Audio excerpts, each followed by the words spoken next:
This short Bible study tidbit is presented by Mary Alta, a member of New Hope Community Church.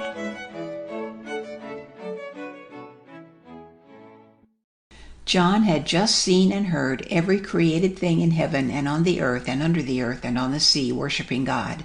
Now he watches as the Lamb begins breaking the seals on the seven-sealed book or scroll.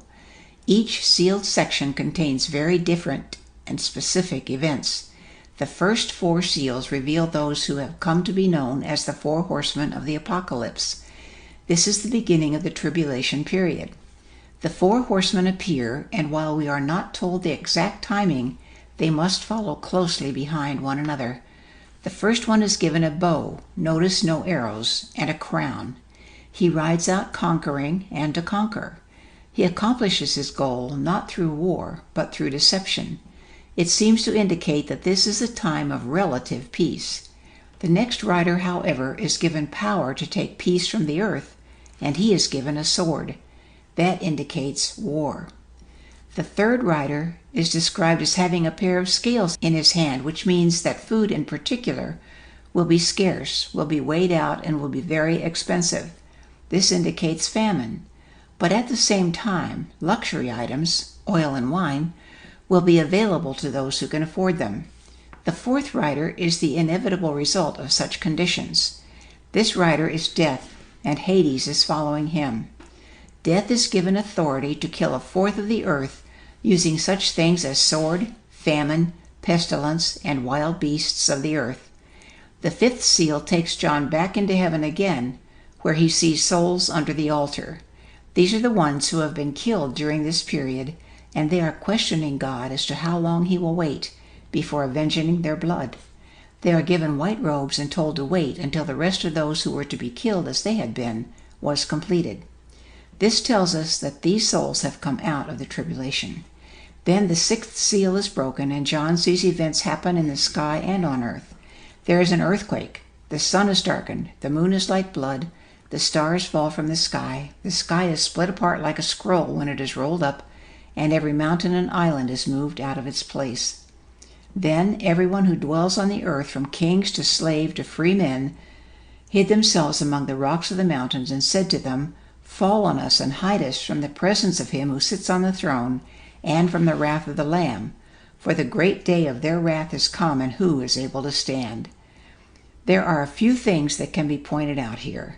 Right at the beginning, the first rider is on a white horse. That can mislead many into thinking it is Jesus Christ, but it is the Antichrist, who copies Jesus as often as he can. Remember, identification includes what they say and do.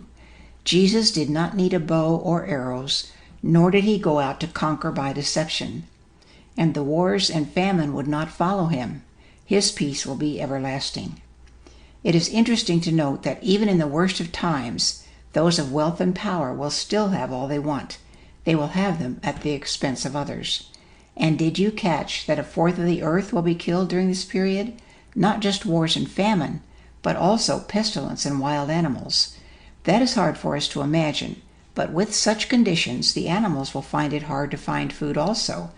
They will be forced to come to where they can find food, even though it means invading the people's space. But that is not all of the problems the people going through tribulation face. There are great changes on earth itself as well as in the sky. The sun, moon, and stars are all affected, and even the sky itself. On the earth, there is a great earthquake.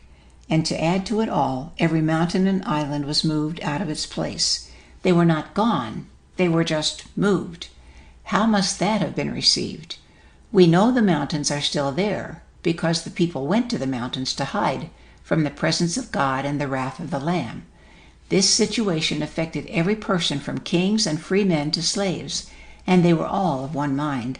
That tells us that the ones who came to know the Lord are already in heaven, the souls under the altar, and these are the ones who have not yet come to that place. However, they do acknowledge that this is God's doing. They recognize that God can see them. They try to hide from his presence, and that it is the wrath of the Lamb.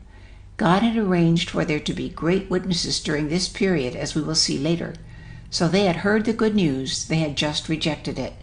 This wrath is from God, and they know they cannot stand against it, but they are still going to try. This is the influence of the lie of Satan. He also knows he cannot win, but he is still trying. Remember that time is passing, and all of these things happen in the first 3.5 years of the tribulation. But more will follow, so just keep reading. Thank you for sharing this time with me. Have a blessed day.